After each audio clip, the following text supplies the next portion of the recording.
REWRITTEN! Lapis was not ready at all for this. But then again, she was usually not ready for most bad things that happened in her life, so at least she had more practice than the others did before the not ready part came along. The commotion outside of Little Home School had, at first, been excused for some random chaos that was going on, which they assumed that Stephen would be taking care of.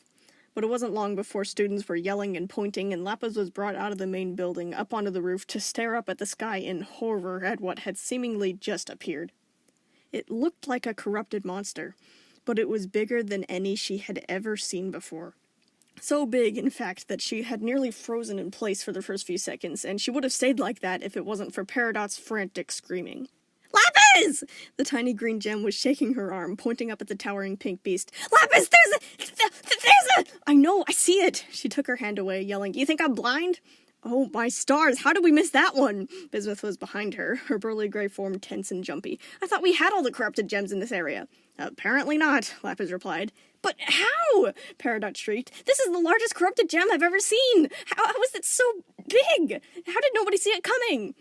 They all looked down at the streets of Little Home School, seeing all the student gems sprinting around in a panic, the ones that could fly fluttering around like spook birds, the others that couldn't running over each other in the rush to get away.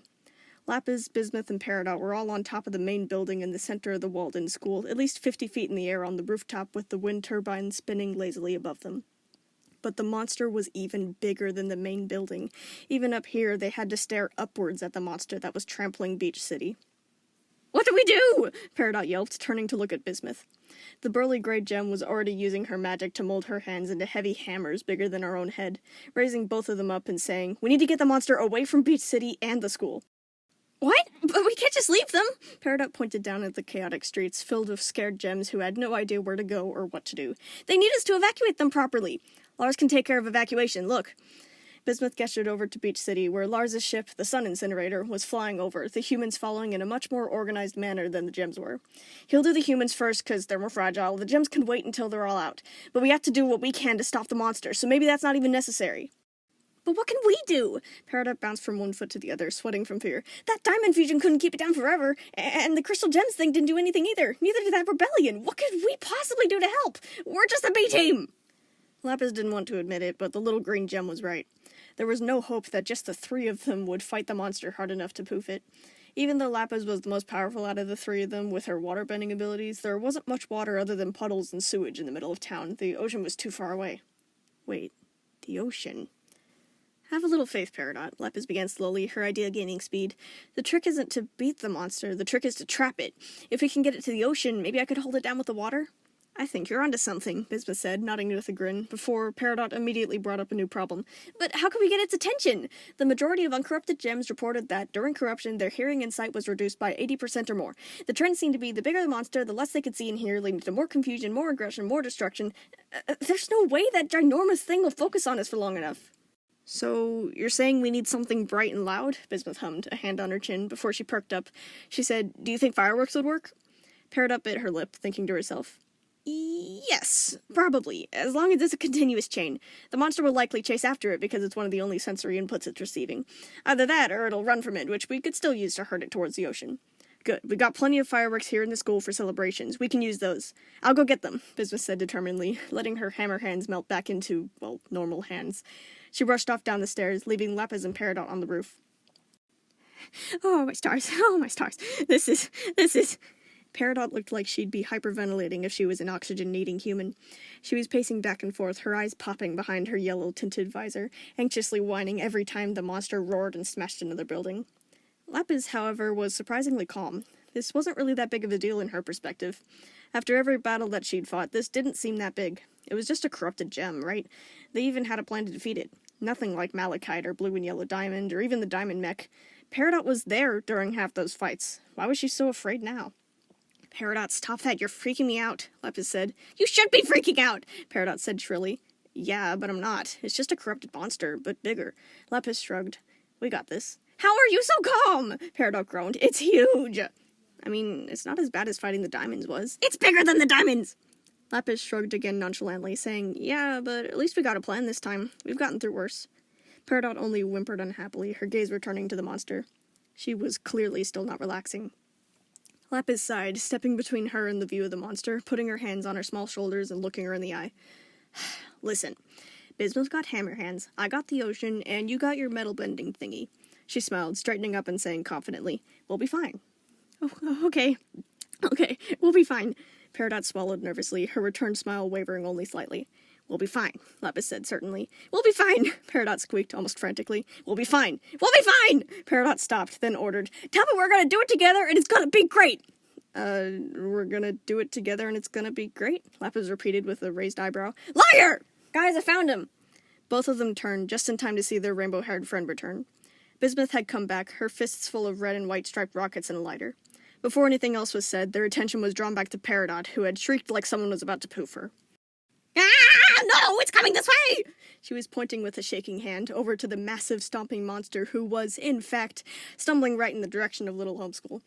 In response, Bismuth just shoved Peridot's trash can lid that she used to fly into her hands, saying, "Well then come on, we don't have any time to waste." She handed her most of the fireworks, holding only a few in her own hands with a lighter, saying, "You just gotta restock me when I'm done with these. Lapis, you carry me. Let's go!" Lapis nodded, hardening her expression into one of courage, summoning up the mental dome of water over her mind to keep herself concentrated. Her real-life watery wings sprouted from her back, shaking themselves out as they formed, ready for flight. Peridot clambered on top of her trash can lid, making it levitate with her metal powers so she could hover beside them. To make their team completely airborne, Lapis hooked her hands under Bismuth's armpits, lifting her up as she flapped her watery wings, managing to take the larger gem off the ground. "We'll be fine," Lapis shouted to Peridot, who shouted back, "We'll be fine!" Yeah, positivity is good," Bismuth replied, a little confused. "But we gotta be positive and fast. Let's fly out!" With that, the trio leaped off the building, gliding downwards and then curving back up into a level flight, the morning air whipping back their hair and stuffing muffled whistling into their ears. They plunged themselves right in the path of the monster, racing towards it bravely like eagles soaring into battle, all three of them praying that this would work. Bismuth lit the first firework and let it go. It soared up through the dawn-streaked blue sky, climbing higher and higher, trailing sparks behind it like a comet. And then it reached its peak and blew up in a popping burst of red light. Bismuth let several others go, their green, blue, and yellow hues reflecting off of each other, sparkling and shining and popping loudly and brightly. Just loud and bright enough for the monster to take notice. Its massive head swung in their direction, its four dripping eyes staring blarely up at the flickering lights, almost hypnotized by the swirling colors and the banging sounds. Then, as that moment of stellar awe passed, the monster let out a roar that nearly crippled the earth, lunging out towards them. It's following! Peridot called at them, tilting her trash can lid to shoot away in the other direction, tailing Lapis as she took a sharp turn. Her wings flapped rapidly to pick up speed, her gem fluttering in urgency as she heard the mountain-shaking footsteps approaching from behind. Her eyes were on the ocean, feeling its lapping waves and rushing currents calling to her, promising their aid. But she couldn't do anything until she was closer. She just had to outfly the monster. Lapis had glanced back for just a moment to see if she needed to slow down, but the monster was practically on top of her, rearing up so mightily tall that it could touch the clouds, its four front limbs stretching upwards where the trail of fireworks were exploding, spittle falling from its jaws as its horn flashed wickedly in the dawn's light. Lapis stole a breath and shot forwards, putting on a burst of speed that nearly yanked Bismuth from her arms. "Faster, Peridot!" she yelled behind her, hearing the little green gem struggling to keep up. "I know!" she cracked, her face flushed and scrunched up from the strain. "I'm trying! I can't focus! It's so..." She was cut off by an eruption of a roar from the monster, one that they felt through their whole body, vibrating and jostling and startling. Lapis felt herself blown forwards from the echoing waves, tumbling over and over in the air with Bismuth for what felt like a dozen times before finally leveling out again. Peridot, however, had not been so lucky. Lapis looked back to find the tiny green gem plummeting through the air, screaming in terror, her trash can lid falling just out of her reach, flipping over and over like a coin. "Peridot, we gotta catch..." Bismuth began, but Lapis was already doing that. She tucked in her wings and dove, the city hurtling upwards, spiraling firework colors becoming a typhoon of nonsense around her, Peridot becoming the eye of the storm, getting closer, faster, closer, faster. And then, right before they collided with both the falling gem and the pavement, Lapis flared her wings outwards and pulled up, Bismuth swinging down below her and lashing out with a hand. The burly gray gem caught Peridot around the middle, holding her tightly under the arm like a potato sack as Lapis soared back upwards in a tight upside-down arc, managing to catch her trash can lid in her other hand like a frisbee. They weren't out of the clear yet. Lapis immediately put on the brakes of her climb whenever she saw the bottom of one of the monster's feet falling down on top of them. Her wings flared again, and she propelled herself backwards like a squid, holding onto Bismuth, who was holding onto the lid, and Peridot, who was still managing to hold onto the fireworks, rushing backwards away from the monster and its foot for as fast as her wings could take her. "We'll be fine, we'll be fine, we'll be fine, we'll be fine!" Peridot was shrieking. They were missed by about an inch, the claw's tips slicing down right in front of Peridot's face to knock her visor off, the foot crashing down onto the cement and sending cracks into the various buildings in town. Lapis swung herself back around to face forwards the moment that she could, flapping her wings hard to continue speeding up, just to regain the ground that they'd lost. As the threat of imminent squashing became less and less, they were able to coordinate a little better. Peridot took her trash can lid back, her blue eyes popping, with a squawked, "Thanks," and Bismuth let go of her, letting her hover back beside Lapis on her lid. They couldn't stop for a moment to talk about what just almost happened to them. They just kept flying towards the ocean and away from the monster, with Peridot handing Bismuth firework after firework while she let them light and then boom in the sky. The chase felt like it lasted all day and only a millisecond at the same time. Time almost meant nothing at this point. All the trio were gems full of determination, their plan coming together more and more the closer that they led the destructive pink beast to its doom. And then they finally reached the ocean, leaving the beach behind, with the monster plowing on with them. The splashes of the monster's feet were tall, sending bits of wet sand scattering left and right, the ripples of waves casting out into the ocean far beyond them. It hardly seemed to notice the riptide, or any of the water's resistance at all. It just crashed on through, scattering schools of fish left and right, still following the fireworks' colorful booming lights. Right when she decided that they'd let it out far enough, Lapis pulled to a stop, flapping her wings down into the sides to keep herself hovering in place. She gave Bismuth to Peridot, the big gray gem hanging off of Peridot's trash can lid handle. Lapis needed her hands to work her powers, of course. She found herself staring up at the monster, which was now on its back 4 legs, with the 2 front ones reaching up at the fireworks, its jaws foaming and snapping. It's hard to describe the massive, overpowering energy that it had. It was so impossibly huge, towering so far above her that she guessed that she'd never flown higher before. She needed to restrain that monster and try to crush it. Any gem, under enough pressure, would poof. She could use the whole ocean to press down on it until it dissipates its form harmlessly. She was about to take on the biggest task that she had ever taken on before. For just a few moments she felt uncertainty creeping in, hissing at the edges of her mind that maybe she couldn't keep the monster down, that maybe she really wasn't strong enough, that there was no way she could hold out forever, that Malachite was going to escape and there was nothing that she could do about it. She shook her head fiercely to rid herself of the memories. She had no time to be emotional. Lapis just had to be powerful. If she wasn't, Beach City would die. So Lapis repaired the dome around her mind, closed her eyes, and lifted her arms.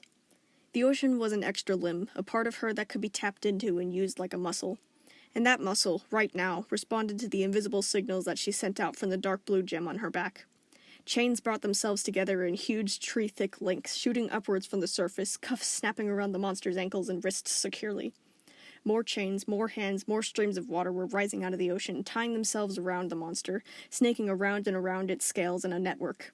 Every one of them had Lapis's will bending them, making them cover it like a cold, wet, tangling fishnet. It was difficult to circle its entire body, the expanse of it seeming to just go on and on and on forever.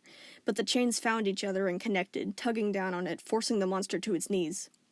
Lapis could hear the beast screech in horror as it realized what was happening, that it was trapped, that it should have never entered the ocean. She could hear Peridot and Bismuth cheering her on, saying that she caught it, that the plan worked. But inside Lapis's head there was a whirlpool of a battle, wrenching down on her and trying to devour her into a deep, black, crushing abyss. She had already stretched her mind far enough to simply bind the monster, but now it was fighting back, and it was fighting hard. Simply getting the water to shape itself was easy. Getting the water to stay together, to fight back against something, was against its nature. Water doesn't like to be stiff. It doesn't like to stay in a solid shape. Water just likes to do whatever its surroundings tell it to do, to flow where the river takes it, to fill up pitchers in the shape that conveniences the holder. Water is powerful and plentiful, but it's docile. It took a whole lot more willpower to get the water to fight back, to tell it to stay a solid chain, to tell it to not let go of the monster no matter what. The moment the monster made any sort of move against it, the water seemed to want to give it space and to trickle back down into the ocean where it was safest. But Lapis had to scream at it to stand its ground, to stay as a chain, to restrain the horrible beast, because if they didn't, their city would fall. And this monster was no malachite. It was 100 malachites, all fused into one terrifying being, an unstoppable force that she would fool herself into thinking could be trapped forever. The dome was breaking through, her doubts creeping through the cracks. What if she couldn't hold it down? What if she failed? What if everyone died because of her? No! Lapis felt every particle of her light-composed form hot with tension, her gem's heat searing through her magic. She was faltering in the air, sinking lower and lower, exhaustion breaking out across her face as she struggled to stay aloft. Lapis? Peridot's voice was distant. Are you okay? Bismuth asked. The chains were snapping. The monster was rearing and thrashing and biting them. The ocean was shying away, not listening to her, becoming overwhelmed. She hissed a tight response. No, it's too strong. I can't. Moments before she found she had reached her limit, she felt a sudden cushion of support push up from underneath her mind, a portion of the stress lifted as a new force joined hers. Lapis opened her eyes in astonishment, staring around until her gaze landed on another slim blue gem with light golden dots speckling over her face and arms that was flapping right next to her, her hands outstretched as well. It was another Lapis, nicknamed Freckles, who they'd only recently convinced to join the school. I can help! Lapis squeaked, her chains adding to Lapis's. The monster immediately shoved back down onto its knees with the extra force. Before she could thank her, another Lapis gem, this one with short curly hair and a scowling brow, joined her on the other side, her hands raising to make even more chains reinforce theirs, making the monster slam down sideways, its 6 limbs bound to its sides. The third Lapis surprised her the most. It was one of the gems that had been leading the rebellion, or, as they'd nicknamed her, Curly. Curly had refused her guidance no matter what she'd said, hating her and the crystal gems, and now she was helping? Why? Lapis gasped out. Curly seemed to understand, but all she did was frown, her expression hardening in determination. I'm not too keen on dying either, you know, she grunted.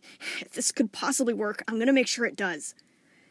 So the 3 Lazulis raised their hands over their heads in sync, her renewed strength tripling over theirs, washing a massive tsunami-like wave inwards to the monster. More chains, more arms, more streams, more of everything. It was enough to keep the monster there. It was stuck on its side, even its head dunked halfway into the sandy water, its tail wriggling helplessly behind it, the talons useless. You guys are doing it! It's working! Peridot called eagerly as Bismuth cheered. We just gotta poof it, Lapis told them, loud enough to hear over the splashing below. Squeeze it down with the chains until that happens. Bismuth, Peridot, try to get in close. Find out where her gem is. We can't just let her drift out to sea. She'll reform again. Got it, her 2 teammates said, zooming down to swoop near the mountain-sized monstrosity, the other 2 nearly identical blue gems nodding. The 3 Lapis Lazulis cupped their hands together, their fingers curled like claws with their elbows out, pushing their palms inwards like they were trying to crush a coconut between them. The watery chains began to compress, tightening further and further, the monster letting out a tearing scream of pain. She flinched in sympathy as she heard popping cracks snap through the monster's form as the pressure began to crush it. The monster choked out a tortured howl, but it still didn't poof. Whoever this gem was before, she must have been resilient.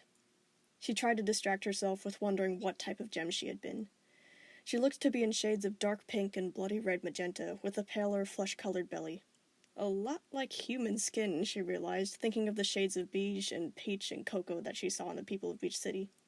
Maybe she was a Morganite? They were high class, so maybe their monsters would be larger. But then again, Lapis had never, ever seen a monster this big before. Lapis cringed again as the poor thing's strangled shrieks broke through her speculations. She still wasn't poofing. Lapis wished that she would just destabilize already. Listening to her tormented howling was almost unbearable, especially knowing that she was the one causing the pain. It's alright, we'll make this quick. We just gotta poof you, bubble you, and then heal you with the diamond essence before you hurt anyone else. Lapis thought to herself. You'll be normal again soon. Just let your form destabilize. It'll all make sense once you're better. Wait! The wail was loud and desperate, coming from Peridot and Bismuth, who were flying in their direction and waving their arms frantically to try and get their attention. Stop! Stop it! It's Steven! What? Lapis immediately let go of the pressure. What do you mean it's Steven? We found his gem! It's on his navel! Bismuth gasped, pointing at the writhing monster. It's Steven! He can't poof! He's organic! You're gonna kill him! Shock nearly knocked her out of the sky. Lapis commanded the other 2 Lazuli gems. Stop! Freckles let go of her force too, still not retracting the chains for obvious reasons. But Curly looked at Lapis like she was crazy and said, What? But that thing's gonna kill us! She gritted her teeth, continuing the pressure of her chains. He's obviously dangerous. We can't let him live. Like someone had flicked a switch, Lapis snatched up Curly's forearm, yanking it up and away, meeting her gaze with such a sharp, flaming ferocity that Curly's glare instantly cowered into fear.